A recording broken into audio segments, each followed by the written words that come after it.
कहां चढ़ाते हैं दुर्वा?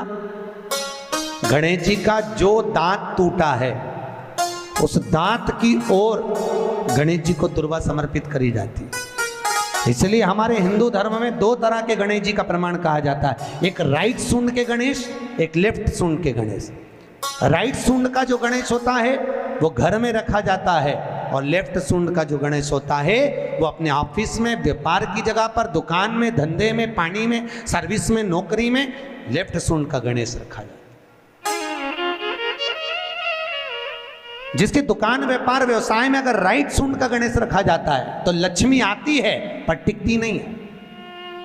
इसलिए घर में सीधी सूंड का गणेश और दुकान, व्यापार, व्यवसाय में, ऑफिस में उल्टी सूंड का, दो गणेश। तो इसका मतलब ये थोड़ी ना कि तुम्हारे घर में गणेश जी बैठा तो तुम उठा के बदल लिया, यहाँ कहाँ दिया, यहाँ कहाँ दिया। अब रखे रहने। हमेशा याद रखो, गणेश चतुर्थी के बाद अनंत चतुर्दशी पर जब गणेश जी का विसर्जन करते हैं तो गणेश जी की दो धर्म पत्नियां, वैसे तो गणेश जी की कुल मिला के 5 पत्नी, कितनी है? गणेश जी की 5 पत्नी। पहली श्री, दूसरी तुष्टि, तीसरी पुष्टि, चौथी रिद्धि और 5वीं सिद्धि।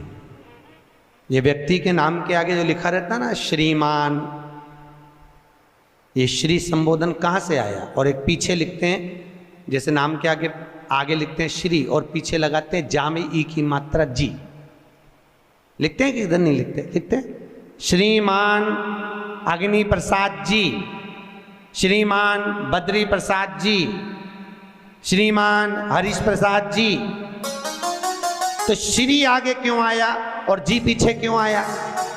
कौन ने लगाया? किस लिए लगाया? कौन ने बताया कि आगे श्री लिखो? किसी के नाम के आगे जी लिख दे, पीछे श्री लिख दे, मर्जी अपनी, अपन कुछ भी लिख सकते हैं।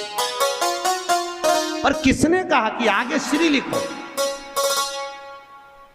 क्योंकि गणेश जी महाराज जब विवाह करने जा रहे थे और गणेश जी की जब बारात जा रही थी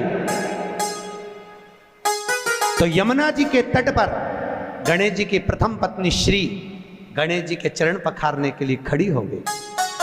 और प्रथम गिनती में जब गणेश जी चलने लगे तो श्री ने उनके चरणों को रोक लिया और कहा, प्रभु मैंने आपका आवाहन करा है, मैं आपको अपने पति के रूप में देखती हूँ। भगवान गणेश जी ने कहा, तूने प्रथमता में मुझे पाया है, जिसके नाम के आगे तेरा संबोधन लगा रहेगा वो जगत में प्रसिद्ध होता चले जाएगा। इसलिए श्रीमान लिखा जाता है। अब जी का संबोधन कहां से आया वो भी समझ लीजिए। हर कहीं से थोड़ी ना लगा दिया जाता है कि जी कहां से आ गया।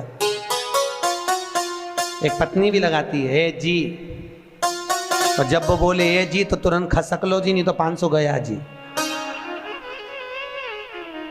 उसके जी में थोड़ा भारीपन है। 33 करोड़ देवी देवता में सबसे सुंदर जोड़ी थी शंकर और पार्वती की। सही है कि गलत है? कभी नहीं झगड़ते थे। इसलिए पृथ्वी पर ना तो लक्ष्मी जी के व्रत हैं, ना ब्रह्माणी के व्रत हैं, ना इंद्राणी के व्रत हैं। अगर पूरी पृथ्वी पर सबसे ज्यादा व्रत किसके हैं? माता पार्वती। तीज का व्रत किसका? पार्वती का। चतुर्थी का व्रत किसका? पार्वती का। चौथ का व्रत किसका? पार्वती का। छठ का व्रत किसका? पार्वती का। जितने व्रत है सब माता पार्वती। लक्ष्मी जी का कोई व्रत है क्या? अरे बोलो तो, ये आप लोग वैभव लक्ष्मी का व्रत करते हो, ये पुराना व्रत नहीं है, ये तो अभी अभी लोगों ने चालू कर दिया। ये लक्ष्मी, यहाँ कई लोग अमावस्या के दिन, दिवाली के दिन व्रत रख लेते हैं, हमारे शास्त्रों में उसका भी प्रमाण नहीं है। वो तो तुम लक्ष्मी के चक्कर में रख लेते हो कि दिन भर भूखी रहूंगी तो लक्ष्मी जल्दी आ जाएगी। नहीं तो ये हमारे शास्त्र में प्रमाण नहीं है लक्ष्मी जी के व्रत का।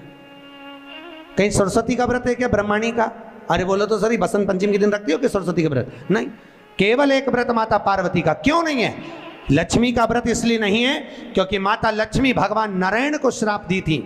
जब लक्ष्मी जी श्रृंगार कर रही थी और इतने में भगवान विष्णु आ गए और भगवान विष्णु ने लक्ष्मी जी का मुख देखा, देखकर हंस दिए। इतने में लक्ष्मी को क्रोध आ गया, हे नारायण तुम मुझे देखकर हंसे हो घोड़े की तरह, इसलिए मैं तुम्हें श्राप देती हूं, तुम्हारा सिर कट जाए और तुम्हें घोड़े का मुख लग जाए। तो भगवान नारायण को घोड़े का मुंह लगा और नारायण का हयग्रीव अवतार हुआ। कौन सा अवतार है कि नहीं? ये लक्ष्मी का श्राप नारायण को लगा था, इसलिए लक्ष्मी का कोई व्रत नहीं। ब्रह्माणी ने ब्रह्मा को श्राप दिया था पुष्कर राज की भूमि पर।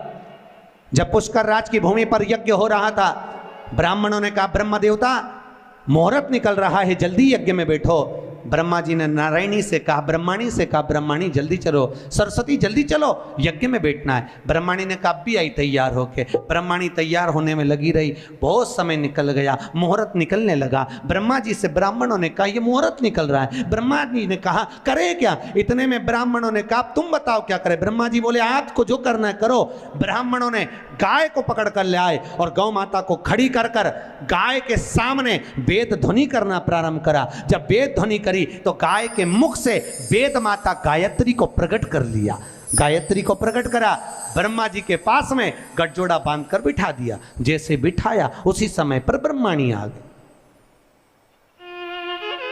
और ब्रह्माणी ने आकर देखा ब्रह्मदेव तुमने मेरी जगह पर दूसरी नारी को बिठाया है, मैं तुम्हें श्राप देती हूं, तुम्हारे पृथ्वी पर कहीं मंदिर नहीं बनेंगे। ब्रह्माणी ने श्राप दे दिया। कहीं पर मंदिर है ब्रह्मा जी का? केवल एक जगह पुष्कर जी में जहां यज्ञ करा था वहां। तो ब्रह्माणी ने ब्रह्मा को श्राप दिया, लक्ष्मी ने नारायण को श्राप दिया, इंद्राणी ने इंद्र को श्राप दिया, पर एक माता पार्वती ऐसी थी जो कभी ऊंची आवाज में बात नहीं करती थी। इसलिए पृथ्वी पर सबसे ज्यादा व्रत माता पार्वती के होते हैं।